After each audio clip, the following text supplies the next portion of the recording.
4D का question number 2 करेंगे। देखिए इसमें क्या कह रखा है, ये कह रहा है P Q R is a rectangle whose diagonal intersect at O. Diagonal यहाँ पे इंटरसेक्ट कर रहे हैं।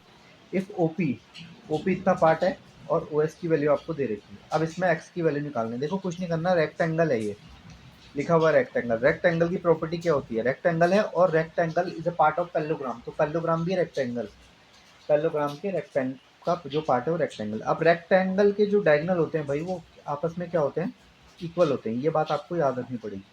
जो डायगोनल होते हैं, जैसे मैंने ये डायगोनल खींचा तो ये आपस में इक्वल हो जाएंगे, होंगे नहीं, यानी कि एस क्यू इक्वल होगा एस आर के, होगा नहीं होगा।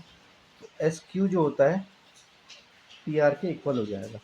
अब ये एक पैरेललोग्राम, क्योंकि रेक्टेंगल क्या है, एक पैरेललोग्राम है, और पैरेललोग्राम के जो डायगोनल होते हैं एक दूसरे को बाइसेक्ट करते हैं। अब आप एक बताइए, ये पूरा इक्वल है और ये भी पूरा इक्वल है, तो इसके हाफ हाफ पार्ट भी तो इक्वल होंगे, होंगे नहीं होंगे।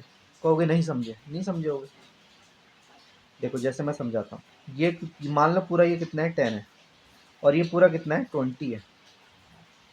ये 10 है और ये 20 है, और नहीं सॉरी ये 10 है, ये भी 10 है, इक्वल है ना डायगोनल। तो इसका हाफ 5 होगा तो इसका हाफ भी तो 5 होगा, होगा नहीं होगा, बोलो। समझ रहे, तो डायगोनल दोनों के दोनों इक्वल है, तो इनके हाफ हाफ पार्ट भी तो इक्वल होंगे। आपकी दोनों जेब में 10-10 रुपए हैं, तो दोनों जेब का हाफ कितना होगा, 5-5 ही तो होगा। तो बस उससे मैं क्या करूँगा, इसको और इसको आपस में इक्वल कर दूंगा।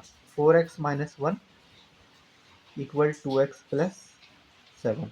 अब ट्रांसपोर्टेशन कर लो, इतना तो सबको आता होगा, ये 2x हो जाएगा और ये इधर पे जाएगा 8 जाएगा, तो x की वैल्यू कितनी आ जाएगी, 4 आ जाएगी। समझ में आई बात, कुछ नहीं है, प्रॉपर्टी का खेल है सारा। प्रॉपर्टी याद है तो सही है, वरना सोचते रहो एग्जाम में बैठ के फिर।